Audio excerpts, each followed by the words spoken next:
नमस्कार, मैं हूं बंटी राज आर्यंस और आप देख रहे हैं आर्यंस न्यूज़। कोरोना की दूसरी लहर में अधिक मौतें सांस की परेशानी के चलते हो रही है। ऐसे में अचानक से बाजार में ऑक्सीजन की मांग बढ़ गई है। ऑक्सीजन का क्या महत्व है जानते हैं। आईएमए बिहार शरीफ के सचिव व प्रसिद्ध नेत्र रोग विशेषज्ञ डॉक्टर अजय कुमार से। सर, आपका चैनल में स्वागत है। धन्यवाद। सर, शरीर में ऑक्सीजन का क्या महत्व है? शरीर में ऑक्सीजन, बस इतना समझिए कि ऑक्सीजन के बिना हमारा ज़िंदा रहना बिल्कुल ही मुश्किल है और ये प्राणवायु है। इसी जब तक ऑक्सीजन है तब तक हमारी सांसें हैं। ऑक्सीजन ख़त्म, हमारी सांसें रुक जाएंगी। अच्छा, अभी जैसे कोरोना का माहौल चल रहा है, इसमें ज़्यादा नया वेरिएंट आया है, इसमें लोग ऑक्सीजन के चलते ही मर रहे हैं, तो उसमें क्या सुझाव आप देना चाहते हैं? देखिए, कोरोना का जो इन्फेक्शन होता है तो इसमें हमारे फेफड़े में जो है बहुत उसमें निमोनिया हो जाती है। लंग्स जो बेसिकली जो एकदम मुलायम स्पंज की तरह रहती है वो चेंज होकर के कड़ा हो जाता है और उसमें जो है स्राव के कारण बहुत सारी गंदगी जम जाती है, जिसके कारण जो नॉर्मल ऑक्सीजन जो हम लोग सांस के द्वारा लेते हैं वो हमारे शरीर में नहीं जा पाता है।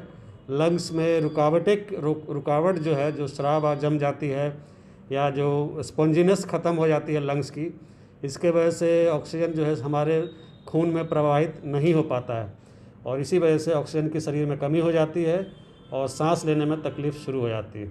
इससे बचाव कैसे करना है? बचाव तो सबसे पहले है कि कोरोना ना हो, इसी पर सबसे बड़ा ध्यान रखना है। और सबसे बड़ा बचाव हमारे पास अभी तक तो वही 3 हैं कि फिज़िकल दूरी बनाए रखें, लगातार हैंड वॉशिंग करते रहें, हाथ को धोएं और मास्क का उपयोग निहायत ही ज़रूरी है। और अब जो है हमारे बीच एक चौथा जो हमारा हथियार यानी कि वैक्सीन, कोविशील्ड और कोवैक्सीन के रूप में आया है और जितना जल्दी हो सके, जितने ज़्यादा लोगों को हम लोग ये वैक्सीन के ज़रिए कवर कर पाएंगे तो ये बीमारी से हम लोग जल्दी से निजात पा पाएंगे। छींक आने पर क्या करना होगा? छींक शरीर की एक प्रतीकात्मक रिएक्शन होता है। जब भी कोई अनुवांछित पदार्थ हमारे शरीर के अंदर चला जाता है तो शरीर उसे बाहर निकालने की कोशिश करता है और उसी को हम लोग छींक के रूप में जानते हैं। तेज़ हवा के साथ जो भी अंदर गंदगी रहती है वो छींक के हवा के साथ वो बाहर निकल जाती है। तो छींक एक टाइप से हमें बचाता है ताकि हमारे अंदर जो गंदगी है वो बाहर निकल जाए। लोग क्या करें कि फेफड़े में पूरी तरह से ऑक्सीजन फेफड़े को मिल सके?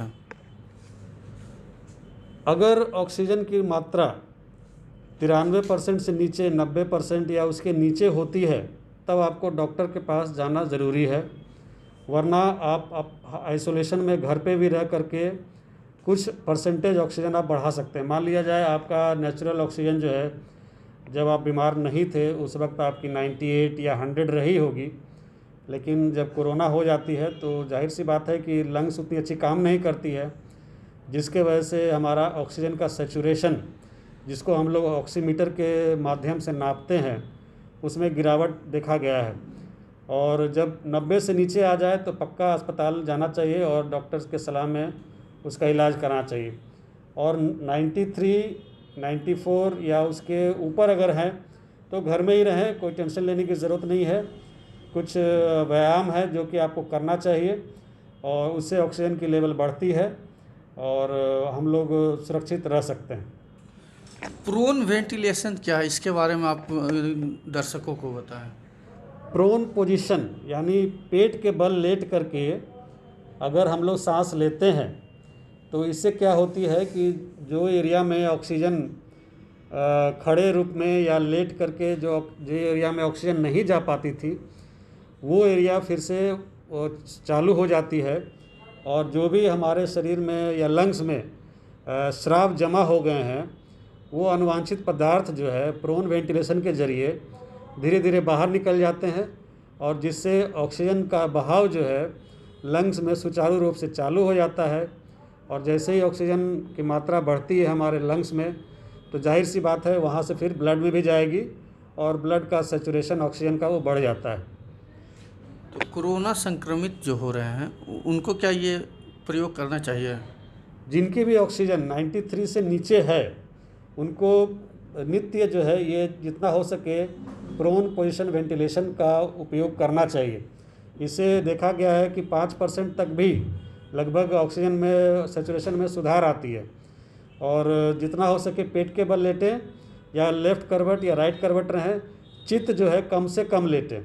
तो अगर इस तरह का आप दिन भर में प्रक्रिया जारी रखते हैं ज़्यादा से ज़्यादा प्रोन पोजीशन में, और उसके बाद लेफ़्ट या राइट करवट लेकर के आप अगर आराम करते हैं तो इससे वेंटिलेशन की जो मात्रा है, ऑक्सीजन सेचुरेशन की मात्रा वो पक्का बढ़ जाती है। तो हम आपसे एक चीज़ और जानना चाहेंगे डॉक्टर साहब कि साइलेंट कैरियर, जो कोरोना का साइलेंट कैरियर, उसके बारे में आप दर्शकों को बताएं। देखा गया है कि ऐसा कि ये बीमारी जो है अधिकतर लोगों में इसमें कोई लक्षण आते ही नहीं है, मतलब आए और वायरस तो आपके शरीर में गया लेकिन बिना कोई लक्षण दिए ही वो वापस चला भी जाता है।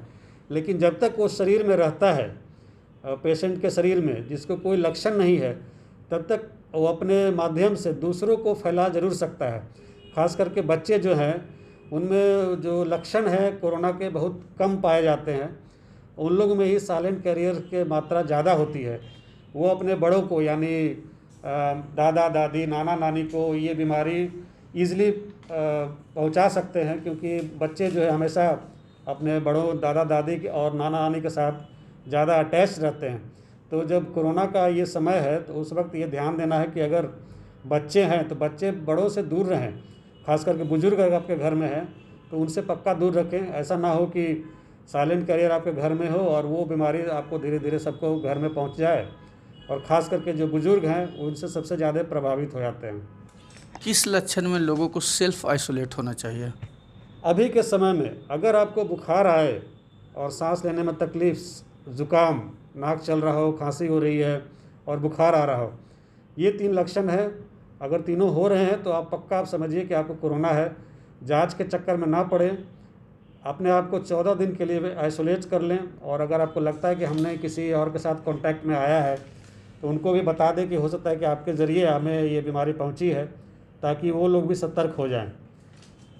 अभी लोगों के मन में एक चीज़ ये भी है कि मान लिया कि जिस तरह का मौसम का बदलाव हो रहा है उसमें बुखार और खांसी सर्दी आम बात हो गई है, तो क्या ये सही है या फिर वो कोरोना का ही लक्षण है? अभी के समय तो मैं यही कहूँगा कि कोई भी सर्दी खांसी बुखार अगर आती हो और बुखार आपका 100 से ऊपर रह रहा हो, 2-3 दिन से रह रहा हो, तो मान के चलिए, और साथ में अगर आपको स्मेल और टेस्ट, सूंघने की शक्ति और चखने की शक्ति उसमें अगर प्रभावित हुई है तो आप मान के चलो कि आपको कोरोना है।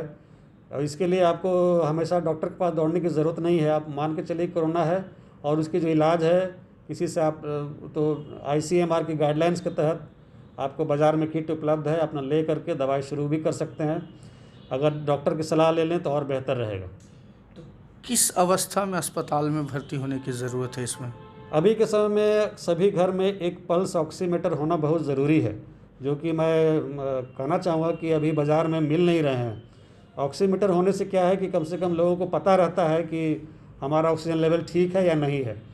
वरना क्या हो रहा है कि थोड़ा बहुत भी पता चल गया, RT-PCR अपने टेस्ट कराया, पॉजिटिव निकल गए, तो सीधे आप विम्स भागते हैं या बड़े अस्पताल में दौड़ते हैं कि भाई हमको तो कोरोना हो गया, हमको बचाइए।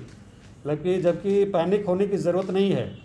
इस तरह जा कर के आप क्या है कि आप जिनकी ज़रूरत है उनकी सीटें आप रोक रहे हैं। अगर आप ऑक्सीमीटर घर में है तो आप चेक करें, ऑक्सीजन अगर आपका 93 से ऊपर है तो कोई अस्पताल जाने की ज़रूरत नहीं है।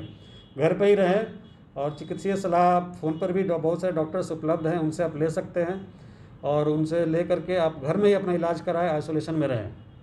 अच्छा, एक चीज़ और हम जानना चाहते हैं जो कि हमारा लास्ट क्वेश्चन है कि बाज़ार में तरह तरह की चर्चाएं मास्क के बारे में कि ये मास्क पहने, वो मास्क पहने, सर्जिकल मास्क पहने, कपड़े वाला पहने, कौन सा मास्क है जो सबसे बेहतर होता है? देखिए, जितनी ज़्यादा N99 मास्क जो है ज़्यादा सबसे बेहतर है, लेकिन एक तो उसकी कॉस्ट बहुत ज़्यादा है और बहुत सारे लोग इसको अफोर्ड नहीं कर पाते हैं। तो जनरल पब्लिक में ये बात बोली गई है कि आप कपड़े के मास्क भी पहने, जो कि आप डेली धो सकते हैं और पहन सकते हैं। कपड़े के मास्क में लगभग प्रोटेक्शन जो है आपकी लगभग 51% के आसपास मिलती है। लेकिन अगर आप डबल मास्क पहन लें, उसी पर एक और सर्जिकल मास्क डाल लेते हैं, तो आपकी प्रोटेक्शन जो है लगभग 80% से ऊपर हो जाती है, 80% 90% बढ़ जाती है। तो हमारी सलाह यही रहेगी कि डबल मास्क का प्रयोग करें, ताकि जब भी आप घर से बाहर निकले तो डबल मास्क का प्रयोग ज़रूरी है। N99 और N95 ये मास्क जो है, जो चिकित्सक हैं या उनके सहकर्मी हैं उन लोग को लगाना ज़्यादा बेहतर है, क्योंकि उन लोग दिन भर उसको लगाना पड़ता है, क्योंकि उन लोग मरीजों के संपर्क में आते हैं, चाहे जो भी हो। तो उन लोगों के लिए N99 या N95 ये ज़्यादा बेहतर है। लेकिन आम लोगों के लिए कपड़े का मास्क भी चलेगा, लेकिन सलाह यही है कि मास्क को डबल कर लें, ताकि प्रोटेक्शन आपको दुगना मिले और आप कोरोना से बच कर रह सकें। तो ये थे IMA बिहार शरीफ के सचिव डॉक्टर अजय कुमार, जो कि एक प्रसिद्ध नेत्र रोग विशेषज्ञ हैं। इन्होंने कोरोना के बारे में आप लोगों को जो जानकारी दी है, उम्मीद है कि आपको पसंद आया होगा। अगर आपको यह कार्यक्रम अच्छा लगा तो इसे शेयर करें, लाइक करें। अगर आपने अभी तक हमारे चैनल को सब्सक्राइब नहीं किया है तो हमारे चैनल को सब्सक्राइब करें। अगर फेसबुक पर देख रहे हैं तो फेसबुक पेज को लाइक करें। अगर टीवी पर देख रहे हैं तो आप हमारे यूट्यूब और फेसबुक दोनों चैनल को लाइक करें। धन्यवाद। Unity International School, affiliated to CBSE, providing a nurturing environment, ideal teachers students ratio, interactive and activity based curriculum, Wi-Fi enabled campus with smart classes, well equipped laboratories, special kids zone, special focus on spoken English, creating experiences where children learn at play and apply in life. नामांकन मुफ्त है। Nursery से 10वीं वर्ग तक एक अंग्रेजी माध्यम सह शिक्षा विद्यालय। जी हाँ, आपका अपना यूनिटी इंटरनेशनल स्कूल।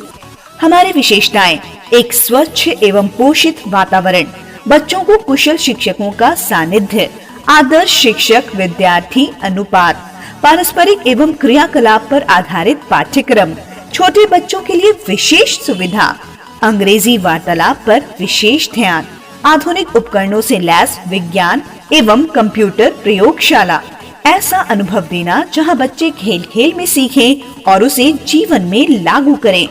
हमारे बच्चों के लिए असीमित अवसरों को बनाना। इस विद्यालय में हर वर्ग में 40 बच्चों का ही नामांकन होगा, इसलिए जल्दी से नामांकन कराएं। Unity International School, Kanchanpur, Bihar Sharif, Nalanda. तो याद रखें हमारा मोबाइल नंबर 9934010046, 9934015066।